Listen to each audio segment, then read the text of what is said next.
հայազգը ի կոչ ազգային ինքնորոշում միավորման ոտքի է կանգնելու տոնելու իր դարավոր լծից սրկական լծից ազատագրումը տոնելու իր հայրենիքի ստեղծումը իր բաղձանքի իրականացման երազանքի օրը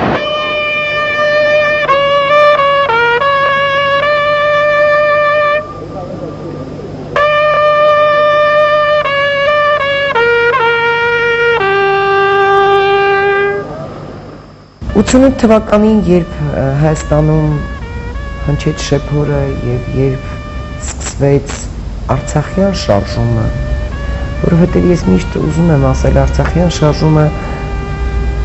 դեռևս ազգային ազատագրական շարժում չէ։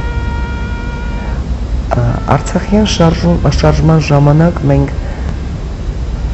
Սովետական Միության Հանրապետություն էինք եւ պաշտպանում էինք Խորհրդային Ադրբեջանում ինքնավար մարզի իրավասությունները սովետական փուլում եւ սովետական մարզի իրավահավասարությունը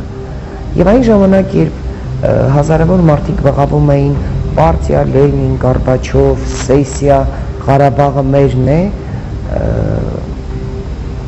Մոսեսը եւ իր ընկերները եւ կազմակերպությունը պիտի ասեն, որ միակն էր, որ գիտակցում էր պետականության վերականգնման եւ Հայաստանի անկախության մասին եւ այդ ուղղությամբ էր քարոզտանում։ Մոսեսն իր ելույթներում ասում էր, Արցախին կարող է օգնել միայն հզոր Հայաստանը։ Ուստի պիտի մենք ունենանք Հայաստան, մենք պիտի ունենանք պետություն, մենք պիտի ունենանք պետականություն, որպեսզի կարողանանք աշխարհին հայտ ներկայացնել, որպեսզի կարողանանք զորավիք լինել նաև Արցախին, եւ ի վերջո երբ մենք կդառնանք Հայաստանի Հանրապետություն, այսինքն պետություն, մենք կլինենք տերը մեր մտքի, մեր հումքի, մեր տարածքի, մեր խելքի եւ առհասարակ մենք կլինենք մեր տերը։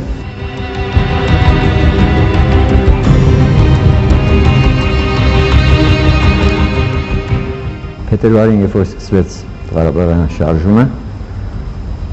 ես բնականաբար սիրելով իմ հայրենիքը, մտածելով իմ հայրենիքի մասին, հենց առաջին օրերից սկսեցի մասնակցել միտինգներին եւ կարճ ժամանակ հետո, երևի մոտավորապես մի 7-8 օր հետո, գնում էի միտինգի եւ տեսնեմ մեկը Բարսախոսը ձեռքին, երևի մի 50-60 մարդ շրջապատած, ինչ-որ բան է խոսում։ Ու հետաքրքրեց ինձ, դեռ միտինգը, Ղարաբաղ կոմիտեի միտինգը չէր սկսվել։ Մոտեցա, ապշեցի, զարմացա, խոսում է անկախությունից,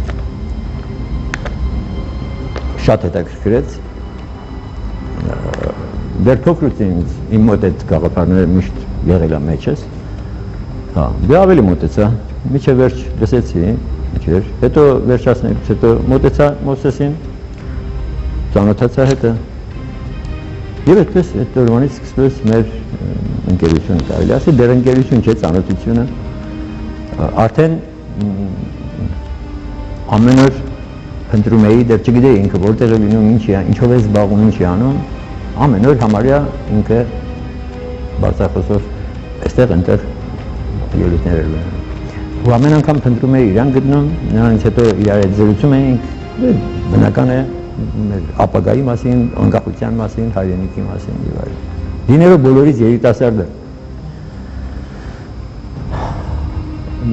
Շատերի համար ինքը նույնիսկ կարող է երեխայի տեղը լիներ, բայց պատկառանք բոլորի կողմից տեսել եմ։ Անձամբ ինձանից 13 տարուց ավել փոքր էր ինքը, բայց ինձ համար մեծ ուսուցիչ էր այդ հարցերում։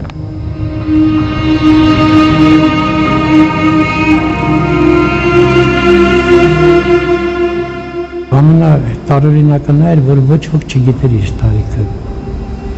Բոլորը կարծում են, որ ինքը բավականին հասուն մարդ է։ Մինչդեռ նա դեռ 27-26 տարեկան տղա էր։ Ինքը անմնացորդ էր նվիրվում ցանկացած գործին, ցանկացած բաներ կա, որ դեպքեր կան, որոնք որ ես իհարկե լսել եմ բանը իմ ավակ նաև ընկերներից, ավակ ընկերների նկատի ունեմ գիտության բնագավառում, որոնք բավականին բարձր մակարդակի են հասել տվյալ ժամանակահատվածում, թե ինչպիսի գովեստով էին Մովսեսի մասին արտահայտվում։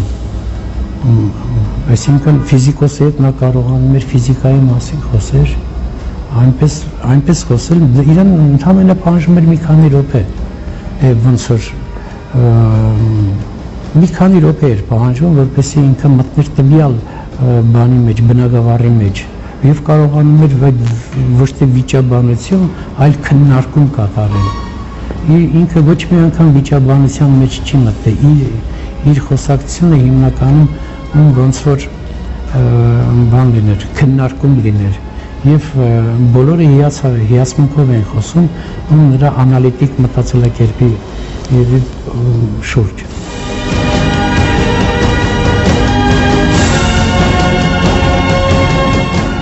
88 թվականին խմբագրապետ եւ հրատարակիչ հանդես եկավ Մովսեսը, ով հրատարակեց հայրենիք ամսագիրը։ Այսինքն սկսեց զբաղվել նաև կազմակերպական աշխատանքներից, նաև հրատարակչական աշխատանքներով, եւ երբ ձերբակալվեց Ղարաբաղ կոմիտեն,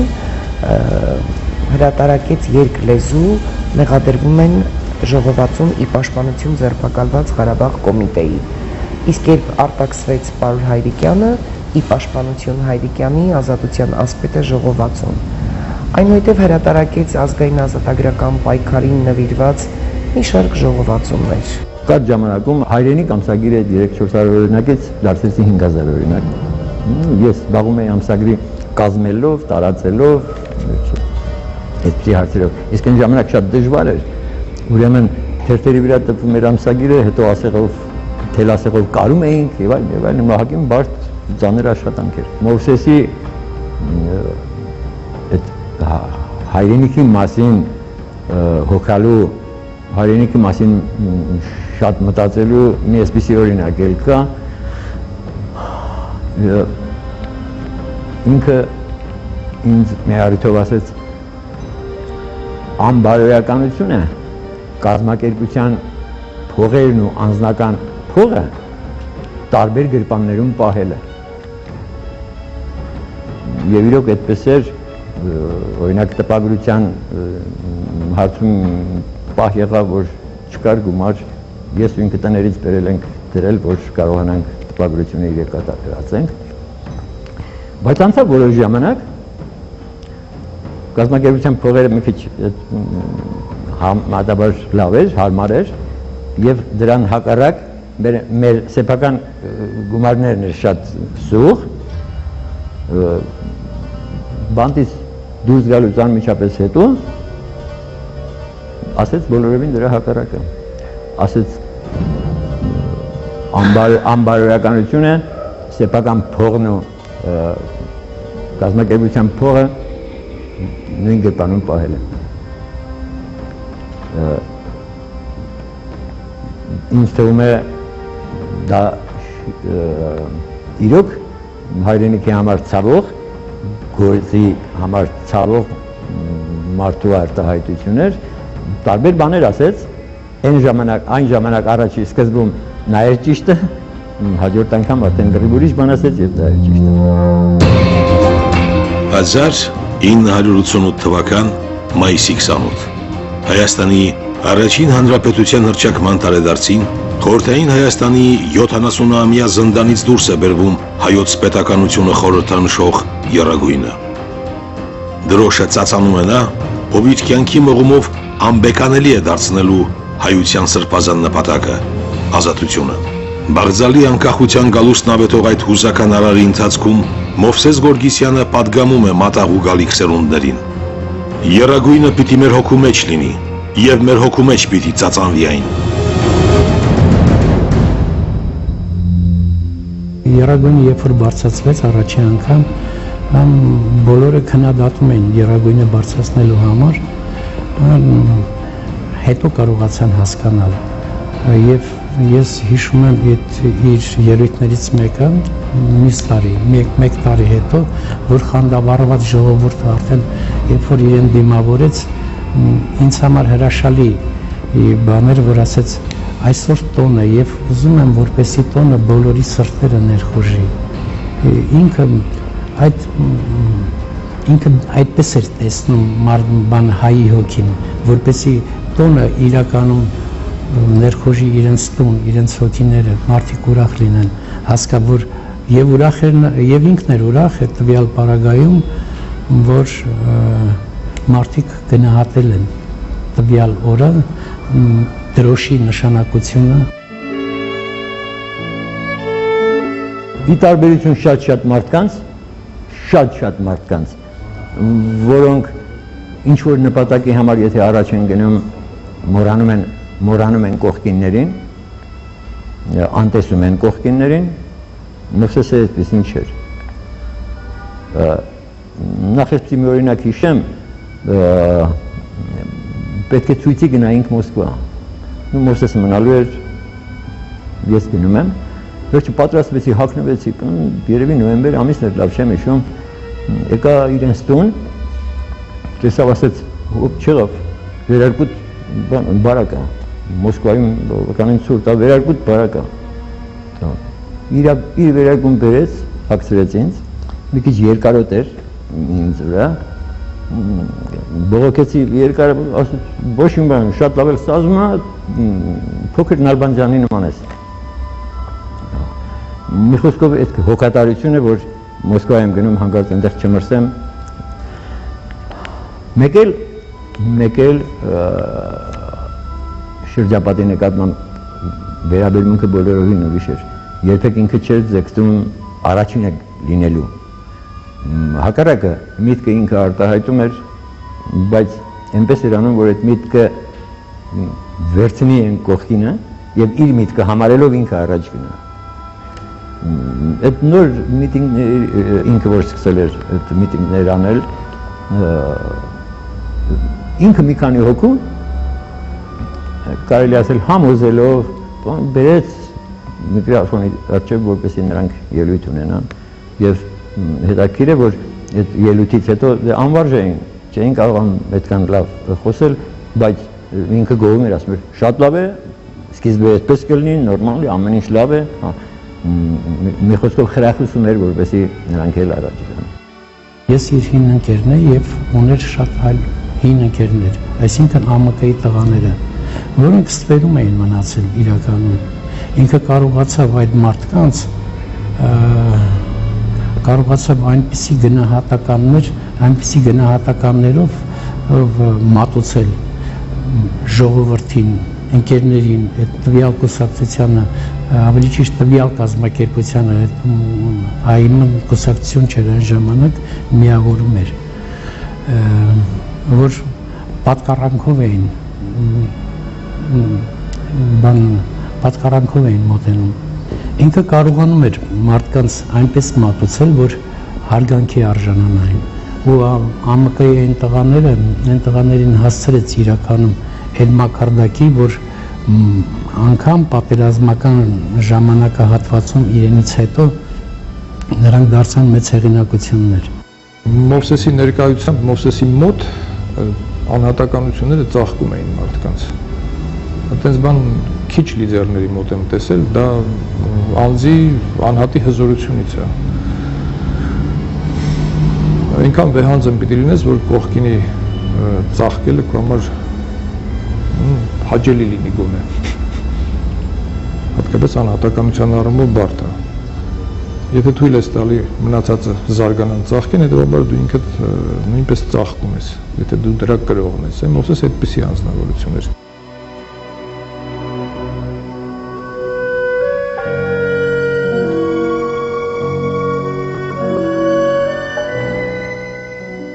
Մենք դեմ չենք ոչինչի,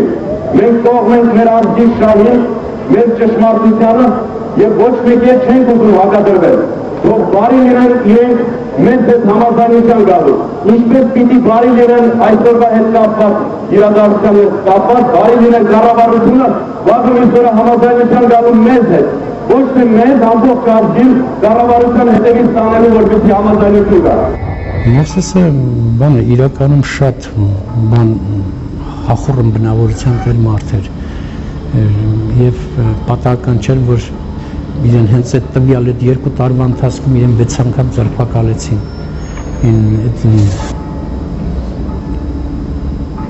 իրականում ինքը անընդհատ պրպտում էր ինչ որ բան կարողանում էր մատուցել Հայկական խորհրդային սոցիալիստական հանրապետության ներքին գործերի նախարար Հուսիկ Հարությունյանին, Հայաստանի Կոմկուսի կենտրոնի առաջին քարտուղար Սուրեն Հարությունյանին, լրատվական գործակալություններին, բաց նամակ։ Հայաստանի կենտրոնական կոմիտե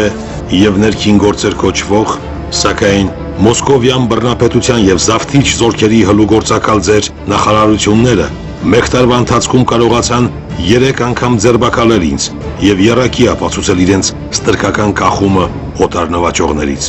Ես չեմ պատմի երիցս անհիմն ու անհեթեթ իմ ձերբակալությունների մասին, քանի որ դրանց շինցու զրպարտական բնույթը մշակվել է Մոսկովյան ինտերնացիոնալ զուլարաններում եւ ձեր ու պակ կոչվածի մեր ազգի պատուհաս խոհանոցներում։ Կասեմ հետևյալը. տեսնելով, որ հայ ազգի մի ողջ բանակ կարող է ծառայել օտարին, իր իսկ ազգի շահերի դեմ, իմանալով հանդերձ, որ դահիճները պատժվում են եթե ոչ իրենց զոհերի, ապա անպայման իրենց հրամայողների կողմից։ Ես ամաչում եմ ձեր փոխարեն։ Ձեր նախորդներն էին, որ միլիոնների արյամբ մկրտված եւ հոգեվարքի ճիչերով ազատ հռչակված մեր հայրենիքի դռները բացեցին 11-րդ ռուս-թաթարական կարմիր բանակի առաջ։ Եվ դուք եք, որ 68 տարի հետո հանդուրժում եք այդ զորքերի լկտի ներխուժումը մեր տները։ Հանդուրժելով է, որ թույլ եք տալիս մի ողջ ազգի իր ճշմարտացի պայքարով հանդերձ վարկաբեկեն եւ մեր կանանց մայրերին բանտարկելով մեզ կավատ անվանեն։ Հայ մայրերը ձեզ չեն մոռանա։ Նահատակների նախատինքը ապրողներիս հայացքում դուք կկարդաք։ Ձեր նախորդներն էին, որ եղեռնից մազապուրց եղած մի բուր հայության գլխին կախեցին մի նոր, տևական ռուս-թաթարական դաշում, որն իջնելով 1:20 թվին, 1:37-ին, 1:40-ին ու 46-ին, կտրելով տարավ ազգի սիրտ դարձած մտավորականությանն ու գործիչներին։ Եվ հիմա դուք եք նույն սուրն իջեցնում, երկրաշարժ կոչված եղեռնից պրծած մի բուր հայության մտավորականների ու գործիչների գլուխը ջարդում, միտքը կաղապարում ու լեզուն կտրում։ Կգա ձեր օրն էլ պատասխան տալու, թե ինչպես եղավ որ միջնորդ դարձաք ու կոմիտեի մեր գործիչներին միևնույն հրեշի ռեխը նետեցիք ու Մոսկվային հաջողանալով մի երկուսին էլ սկուտերի վրա Բաքվին հանձնեցիք։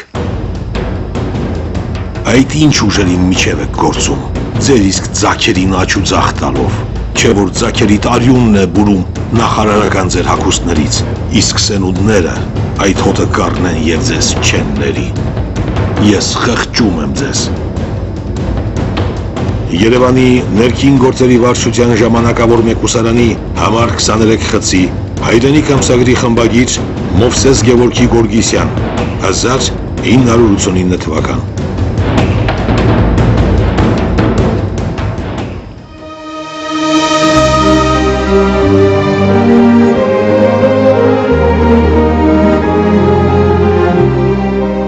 Երբ որ Ղարաբաղ կոմիտեին ձերբակալեցին, մի որոշ ժամանակ հետո ինձ ասեց, արի գնանք կոմիտեի անդամների տները փող բաժանենք։ Ես զարմացա, ինչ որտեղ մեզ հակառակորդ էին, որովհետև աչ ու ձախ անկախությունը քարկոծում էին, բայց ինքը բացատրեց, որ թեկուզ մեր համախոհները չեն, թեկուզ մեր նկատմամբ այդքան էլ լավ չեն վերաբերվում, բայց հայ ժողովրդի զավակ են եւ պայքարում են մեծ թշնամու դեմ եւ մենք պարտավոր ենք սատար կանգնելու նրանց։ Եվ դրա հակառակը երբ որ Մովսեսին կամ մեզև ինչ-որ բան լինում, մյուսները ոչ մեկը տեր չէր կանգնում։ Երկու անգամ ես եմ Մովսեսի հետ տները գնացել այդ գումար ենք տվել փոքրիկ ընտանիքին հաշվի առնելով, որ նրանք ձերբակալված են։ Նույնիսկ մի առիթով Մովսեսը հեշականներին վերաբերվող այսպիսի բան ասեց, իրենց երեսին, ասեց, գիտեք ինչ, միթե այդքան դժվար է հասկանալը, որ մենք ձեր առջևից գնացող վահանն են։ Առաջին հարվածը մեզ վրա է գալու։ Այդքան դժվար է դա հասկանալը։ Դուք պետք է հասկանաք դա եւ ետևից մեզ նույնիսկ սնեք, օգնեք։ Իսկ դուք չհասկանալով ետևից էլ դուք եք մեզ հարվածում։ Չի կարելի այդպես։ Ուզում եմ ասեմ, նույնիսկ գաղափարական, այսպես ասած, հակառակորդների հետ էլ ինքը շատ լավ վերաբերում։ Դրա համար էլ ես շատ ականատես եմ եղել, որ այնպիսի մարդիկ, որոնք չէին ընդունում անկախությունը, դեմ էին անկախությանը, հակառակորդներ էին, Մովսեսի նկատմամբ մեծ ակնածանք ունեին, խոսում էին իր հետ խոսելուց կամ իր մասին խոսելուց, խոսում էին շատ մեծ հարգանքով եւ խոնարհությամբ։ Ոչ մի ազգ իրավունք չունի ասելու, որ մեզնից հանդուրժող է, որովհետև ոչ մի ազգ այնքան ճնշված չէ։ Իսկ վատ վիճակում մենք բացարձակորեն իրավունք չունենք հակադրվելու։ Հակադրության մասին չէ խոսքը։ Խոսքը նրա մասին է, որ յուրաքանչյուրս ավելի շատ ենք ուզում։ Բոլորս ավելի, ինչ տարբերություն։ Մենք ասում ենք, մենք անկախություն ենք ուզում, ազգային միասնության ուխտը ասում են, մենք միացյալ եւ անկախ Հայաստան ենք, նաեւ միացյալ ենք ուզում։ Այս մարդիկ ասում են, մենք էլ ուզում ենք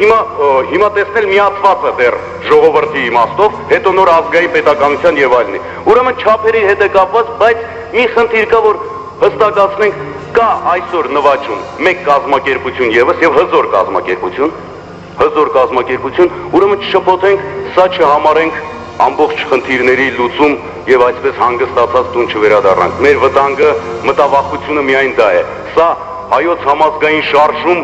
որպես այդպիսին չի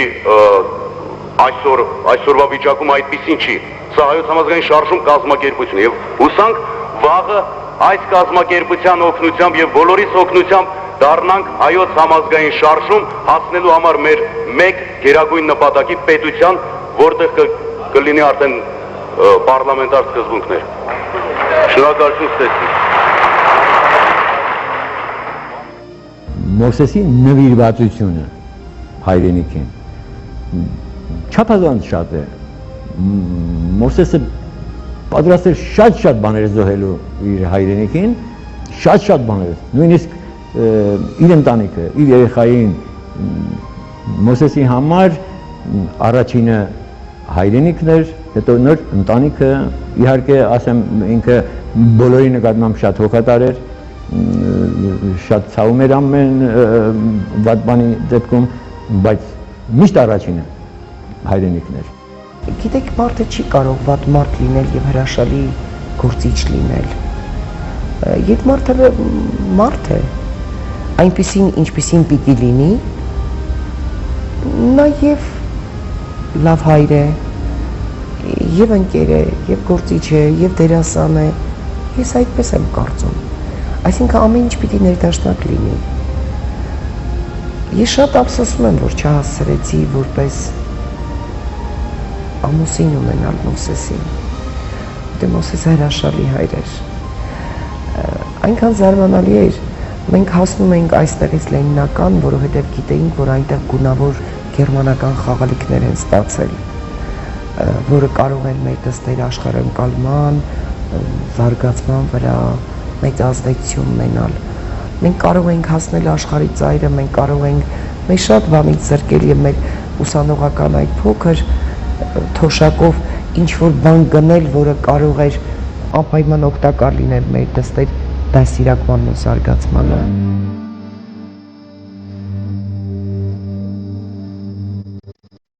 Բարև Գոհարիկ ջան։ Շնորհավորում եմ ծննդյանդ 6-րդ տարեդարձը։ Ցանկանում եմ, որ Աստված ու բարին միշտ քեզ հետ լինեն։ Իսկ ես հիմա քեզ հետ չեմ, որովհետև չար մարդիկ ինձ բանտում են պահում, որովհետև բոլոր հեքիաթները ճիշտ են, եւ կյանքն էլ մի մեծ հեքիաթ է, եւ հեքիաթներում հիշում ես, չար ու բարի մարդիկ կան, բարի մարդիկ ուժեղ են, իսկ չար մարդիկ շատ։ Բարիները չարերին ոչինչ չեն անում, որովհետև հավատում են, որ չարերը կհասկանան ու բարի կդառնան, իսկ չարերը միշտ չարություն են անում եւ իմանալով, որ բարի մարդիկ ուժեղ են, վախենում են ու նրանց բանտ են տանում։ Հայրիկն ուզում է, որ բարի մարդիկ չհավատան չարերին եւ այնպես անեն, որ չար մարդ չմնա մեր կյանքի հեքիաթներում։ Այդ մասին գիտեն չար մարդիկ, դրա համար էլ հայրիկին փակել են բանտում, բայց 2 օրից հայրիկը նորից կգա։ Հիշում ես, որ շատ մարդիկ հավաքվել էին ցույցի եւ ասում էին. հայեր, միացեք։ Այ, դրանք բոլորը հայ էին ու բարի մարդիկ էին։ Նրանք հավաքվում էին, որ իրար ճանաչեն։ Չարերը զինվորներին բերեցին ու բոլորին ծեծելով ուղարկեցին իրենց տները կամ փակեցին բանտում։ Այ, հայրիկը որ գա, մենք միասին ամեն ինչ կանենք, որ բարի մարդիկ նորից հավաքվեն, այս անգամ չարերին կխշենք եւ հայերը, բարիները, ազատ կապրեն ու մեր հեքիաթներում էլ երբեք չար մարդիկ չեն լինի։ Գոհարիկ ջան, դու շատ լավ ու բարի աղջիկ ես, որովհետև դու իմ բալիկն ես ու հայ ես։ Համբուրում եմ քեզ, 2 օրից կգամ։ Իմ կողմից համբուրիր մայրիկին, տատիկներին, պապիկին ու բոլորին, ու ասա, որ հայրիկս շուտով գալու է, չար մարդիկ նրան ոչինչ չեն կարող անել, որովհետև ինքը ուժեղ է։ 24 դեկտեմբերի 1988 թվական Երևանի թիվ 1 բանտի 27 խցից Մովսես։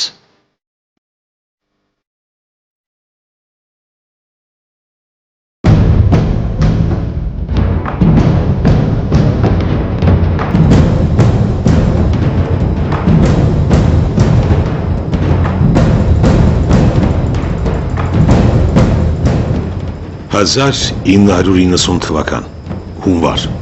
սկսվում են հայ-ադրբեջանական առաջին կատաղի ընդհարումները Երասխավանում։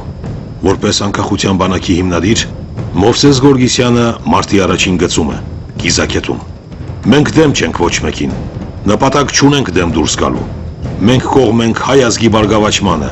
հայ ազգի ազատությանը։ Հանդուրժողականության նրա այս կոչին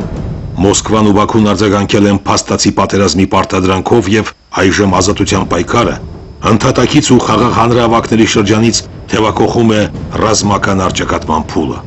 եւ դարձյալ Գորգիսյանն առաջինն է։ Ելույթների հարթակին փոխարինելու է գալիս խրամատը, բարձրախոսին ձեռքում սեղմած զենքը։ Իր բանը դերն ու նշանակությունը նաեւ շատ մեծ է եղել մեր բանակի ստեղծման գործում։ Ինքը կարողացավ ամեն դեպքում ստեղծել մի միավորում, ամեն դեպս տալ գաղափարը, բանակի գաղափարը։ Ինքը ընդունում էր, որ այսինքն անկախություն, այսինքն պետականություն նշանակում է իր բոլոր ատրիբուտներով հանդերձ։ Բայց քանի որ տվյալ ժամանակահատվածում Հայաստանը գտնվում էր բավականին բարդ իրավիճակի մեջ, առաջի հերթին նույն բանակի ստեղծման մասին պետք է հոգար։ Ինքը թե գերագույնը բարձրացնելուց, թե կռիվ գնալուց առաջինն եղել դրոշը ձեռքին եւ միշտ կարգախոսը այսպեսին եղել։ Ես գնում եմ, ովքեր ցանկանում են իմ հետևից գան։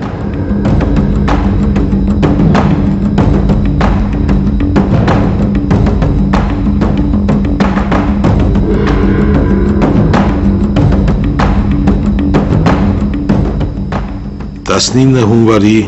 90 թվական Երասխավան Թեժ կռվի ժամանակ անկախության բանակի դիրքերում տարածվում է բոթը Մոսոն խփվեց Սկզբնապես ոչ ոք չի հավատում լսածին Նման բան չի կարող լինել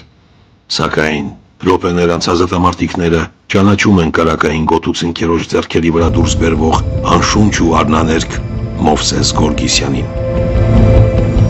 Ազատության անխոնջ մարդիկը, հայոց անկախության այգաբացն ավետած մունետիքն այլևս չկա։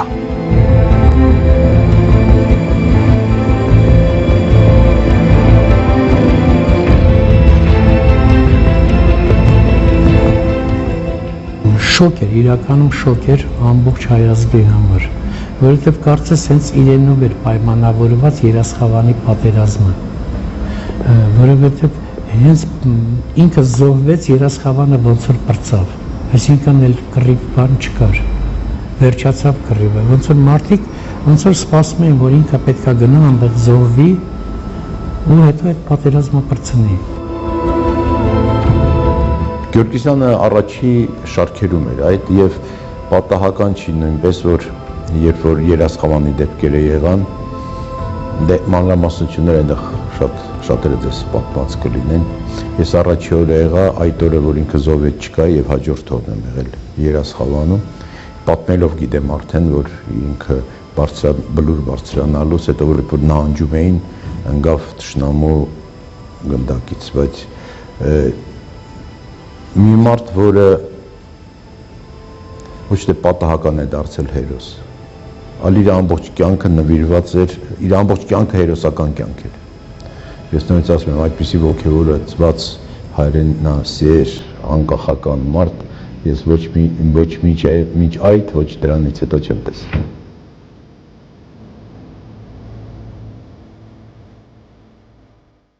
Գիտակցելով, թե ինչ է նշանակում գնալ Երասխավան,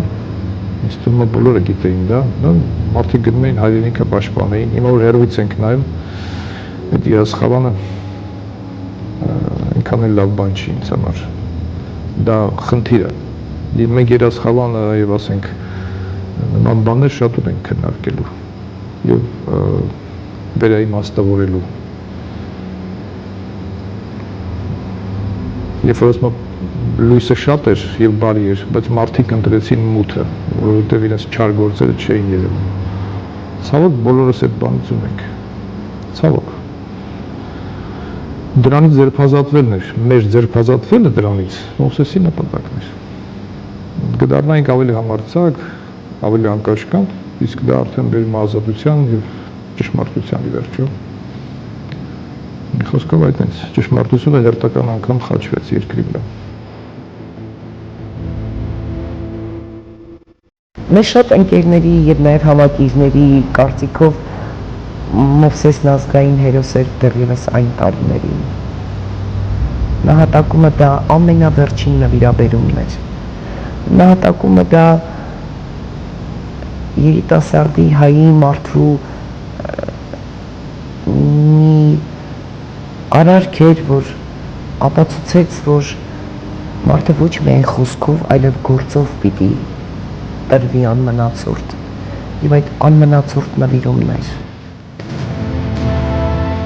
Նրա մարտիրոսությամբ հաստատվում է բիբլիական ճշմարտությունը, թե մարգարեների առաքելությունն է ավետել նոր դարի գալուստը, հայրվելով լուսավորել մարդկանց համար դեպի այնտեղ տան ուղին եւ խոնարհ ընդունել նահատակությունը նոր դարի շեմին։ Մովսես Գորգիսյանն իր վաղճանը քնքում է 1990 թվականի հունվարի 19-ին, 28 տարին հզիվ բոլորած։ Նրա մարմինը բազմահազարանոց թափորի ուղեկցությամբ տարվում է Ծիծեռնակաբերդի բարձունք եւ ամփոփվում հայոց մեծ եղեռնի հուշակոթողի հարևանությամբ։ Այնտեղ, ուր 11 տարի առաջ նա ուխտել էր նվիրաբերել իր ճակատագիրը Հայաստանի անկախության պայքարին։ Երախտապարտ ժողովուրդն իր քաջորդուն որակում է որպես ազգային հերոս, կոչում, որ տարիներ անց 1996-ին ամրագրվում է Հայաստանի Հանրապետության օրենքով։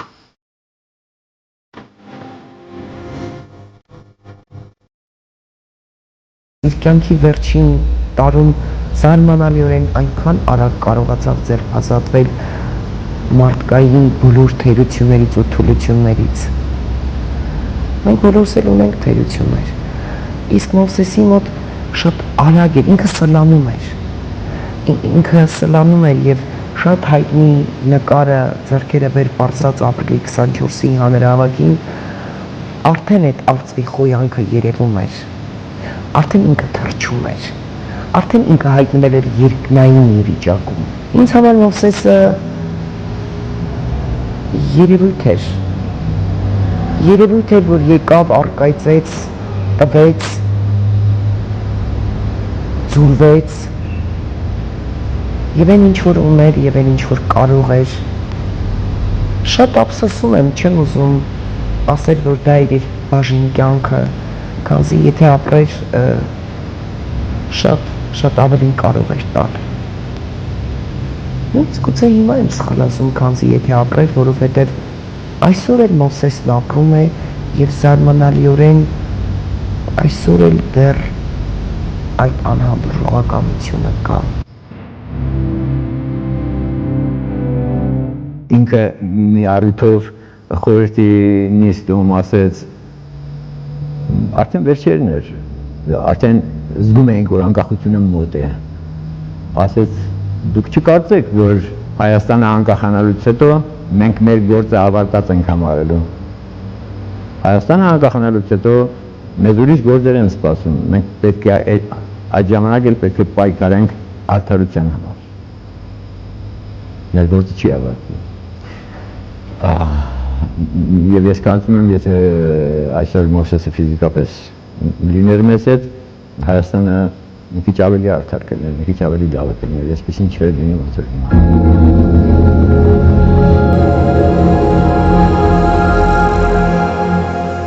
Տարիներ անց, երբ որ խոսում ես մարդկանց հետ, խոսում ենք Մովսեսի մասին, բոլորը հիացմունքով են հիշում նրան, այն առումով, եթե չլիներ Մովսեսը, ապա նրանք կարող է ուղղակի ֆիդայի դառնային, կամ ուղղակի չհասկանային այդ անկախության գաղափարախոսության, այսինքն, որովհետև պետականությունը պետքա պայքարով ձեռք բերել, եւ ի շնորհիվ Մովսեսի մենք կարողացանք ամենայն դեպս մենք անկախականներս տվյալ ժամանակահատվածում համարում ենք, որ մենք պայքարով ձեռք բերեցինք մեր երկրի անկախությունը։ Եվ դա ի շնորհիվ Մովսեսի, որովհետև Մովսեսը կարողացավ մեզ իրականում տալ այդ ուժը։ Ինքը անմնացորդ նվիրվել գիտեր եւ այսօր չկան այդպիսիները, գուցե կան, ես չգիտեմ, չեմ ուզում ոչ մեկի ասեին, ոչ մի վատ գնահատական տալ, ուղղակի ամենայն դեպս ես չգիտեմ։ Ազատությունը, անկախությունը, հատկապես պետականության մասին ասված այս երկու խոսքը նորություն են հայերի համար, Հայաստանի հայեցիության, այսինքն նորություն են 600 տարուց ի վեր, կարելի այդպես ասել, չունեինք, դրա համար է նորություն, եւ ինչ որ մի նոր ծլարձակում եղավ, որը պետք էր ճիշտ ուղղությամբ ուղղել։ Մովսեսը հսկայական դեր ուներ դրա մեջ ու արեց իր գործը։ Ասում են, չէ, սերը ուրիշինն է փնտրում, սեփականը չի փնտրում, սերն իրենը չի փնտրում, այդքան սիրում էր։ Իսկ մեր մեջ դեռ կա մի հատ այսպիսի վատ գիծ, մենք անհանդուրժողական ենք միմյանց եւ միմյանց կարծիքների նկատմամբ։ Իսկ դա գիտեք ինչից է։ Այսօր Մովսեսը ստեղիներ կասեր, ես հիմա իր բերանով կասեմ, ուղղակի, որ ինքը կասեր, որ դա մեր սիրո պակասն է դեպի հայն ու հայրենիքը։ Դրանից էլ բխում այս ամեն ինչ։ Որտեվ հային կարծես, չգիտեմ, ինչի թշնամու դեղ ադնում այսօր, երբ սկսվեց սա, չգիտեմ, միգուցե եղել է, միշտ, իսկ ինքը այնքան էր սիրում, որ իր անձը դրեց ուղղակի զոհասեղանին, ու այդ սերը ցույց իրականացրեց, նահատակը դա է, դա քաջերի մենաշնորհն է, դե ուրիշ ավելացնելու բան երևի չլինի։ Մոմի պես, սենց ջահի պես լույս տվեց, հետո ինքը մարեց, բայց այդ ջահի լույսը մեծ մեջ վառվելով դեռ գնում է։ Այսպիսի բաներ կարող եմ ասել։ Ինչ որ զգում եմ դա եմ ասում։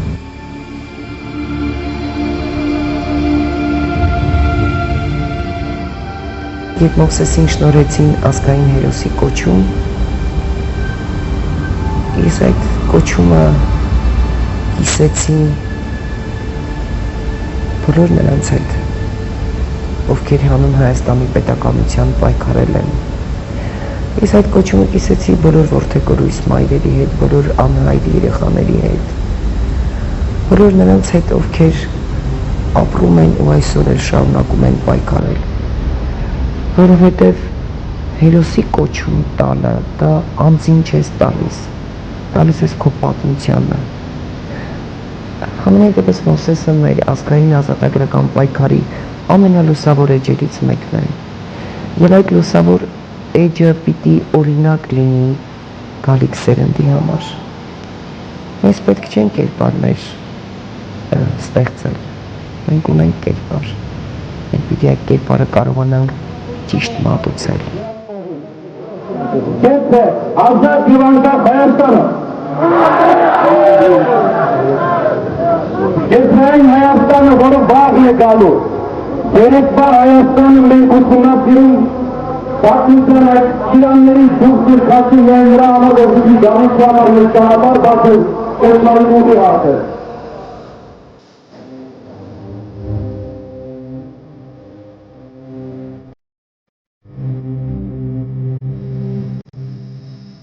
Ազատություն տուր իմ ժողովրդին,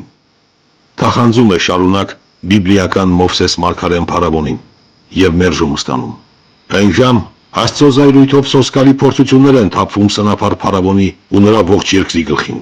իսկ Մարգարեն ժողովում է իր ազգն ու առաջնորդում դեպի ավետյաց երկիր, ժառանգած նրանց Աստծո արդար վճռով։ Սով, պատերազմներ, զրկանք, տարիների ու տասնամյակների տառապանք անապատի բորբավազուտներում, սակայն երանելի եզերքը դեռ չկա։ Մարգարե, տրտնջում է համբերությունը հատած ուժասպառ ժողովուրդը, դու խաբեցիր մեզ, չես տանում խոստացածդ երանելի երկիրը, եգիպտական ստրկությունը լավ էր, քան անվերջ դեգերումներն այս ավազուտներում, մենք կուրքերին կերկրվագենք, քանզի քո պատվիրաններից ու քո Աստծուց մեզ օգուտ չկա, մեր փորը կուրքերը պիտի կշտացնեն։ Մարգարեն ի պատասխան ուղղում է գավազանը դեպի հորիզոնում մշուշված հեռաստանները։ Ահա ավետյաց երկիրը, Աստծո ժառանգած դրախտային եզերքը։ Լոկ մի գետ է մեզ բաժանում նրանից, բայց մինչև չլարանա մեր դեգերումների 40 տարին, մինչև տառապանքով չմաքրվի մեր հոգին, մինչև վերջին ստրուկը չմեռնի մեր մեջ, արժանի չենք նրան ու չենք ճաշակի նրա բարիքը, քանզի այն սուրբ է, իսկ մենք մեղսագործ։